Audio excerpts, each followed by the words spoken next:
बड़ा हुआ तो क्या हुआ, जैसे पेड़ खजूर,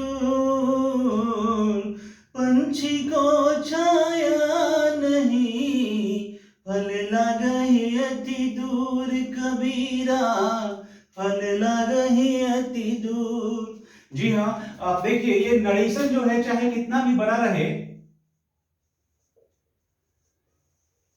अगर हम इसके छोटे छोटे टर्म्स को नहीं समझते हैं तो चाहे इसकी विशालता कितनी भी बड़ी रहे, ये हमारे लिए किसी कार्य का नहीं है। तो छोटे छोटे टर्म मतलब यह कि हम लोगों ने रिपोर्टिंग स्पीच और रिपोर्टेड स्पीच दोनों के पैटर्न, दोनों के बनाने के तरीके से हम लोग सीख चुके हैं, समझ चुके हैं।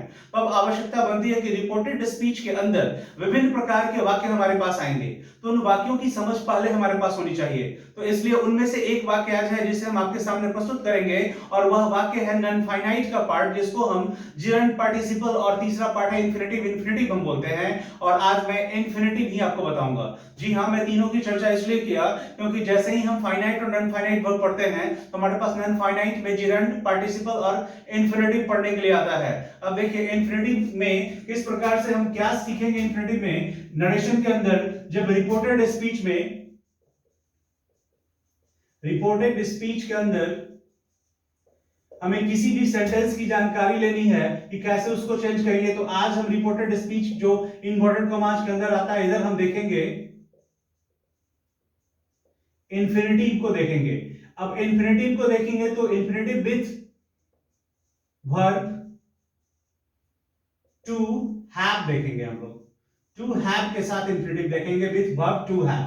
तो टू हैव जब इंफिनिटिव के साथ देखते हैं तो यहां हमें एक पैटर्न जानना होगा। बट जैसे मुझे जाना है,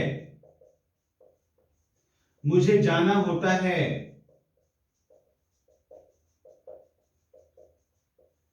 या मुझे जाना पड़ता है,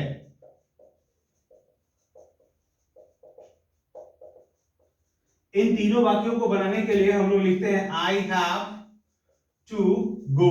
तो देखिए यहां हैव टू का यूज हुआ, तो ऑब्वियसली अगर आता वह यहां पे दिया हुआ तो हैज टू का यूज होता, और इसी का पास्ट पैटर्न में जब हम ले जाएंगे तो वहां हैड टू का यूज हो जाएगा।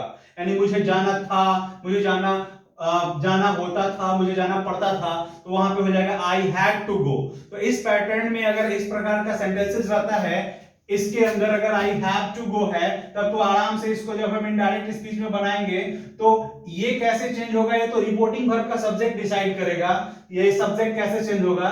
लेकिन ये हैव टू यहां हैड टू में चेंज हो जाएगा, यह तो हम जानते हैं, क्योंकि जब इधर हमारा रिपोर्टिंग वर्ब पास्ट टेंस में रहेगा तो रिपोर्टेड स्पीच के वाक्य के टेंस में चेंजेस हो जाएगी। लेकिन जैसे ही यहां पे हैड टू खुद रहे, रिपोर्टेड स्पीच के अंदर हैड टू खुद रहे पहले से, इसको हम बता रखे हैं कि वो हैड टू में चेंज होता है। इस चीज को हमें समझाना है आपको, ये हैड टू में चेंज हो जाएगा। इस प्रकार के चेंजेस आते हैं। तो इन्फिनिटिव के अंदर जो भी सेंटेंसेस आते हैं उसको हम इस प्रकार से उसे चेंज कर पाते हैं। इस पे बहुत सारे एग्जांपल होंगे, आपको मिलेंगे।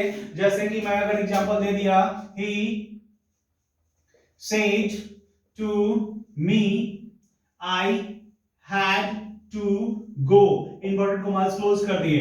इसको इनडायरेक्ट स्पीच में बनाना है। यहाँ पे सेड है, पहले मैं ही सेड को ही टोल्ड में बदल देंगे, ही टोल्ड मी, क्योंकि यहाँ पे टू के साथ ऑब्जेक्ट दिया हुआ इसीलिए टोल्ड में बदल गया, और टू यहाँ से प्रीपोजिशन का यहाँ से ओमिशन हो गया, और मी हम लोग लिखे कॉमा, इन्वर्टेड कॉमास के बदले दैट लगाए, और उसके बाद आई जो है first person according to subject ही के अनुसार चेंज होगा, तो यहां हम ही लिख देंगे।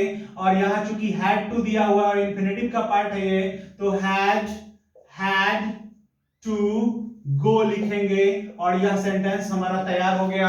इन डायरेक्ट स्पीच जो है इनडायरेक्ट स्पीच में कन्वर्ट हो गया। तो एवं प्रकार से हम इन चीजों को डील करेंगे अगले सेंटेंसेस में। जैसे मैं आज इंफिनिटिव लेके आया हूं, कल इंपरेटिव सेंटेंसेस के कल अगले क्लास में जब भी मैं आऊंगा तो उसमें मैं इंपरेटिव सेंटेंस का order, command, request, advice, suggestion इन सबको लेकर के आऊंगा। आज के लिए इतना ही। Have a good day, bye bye.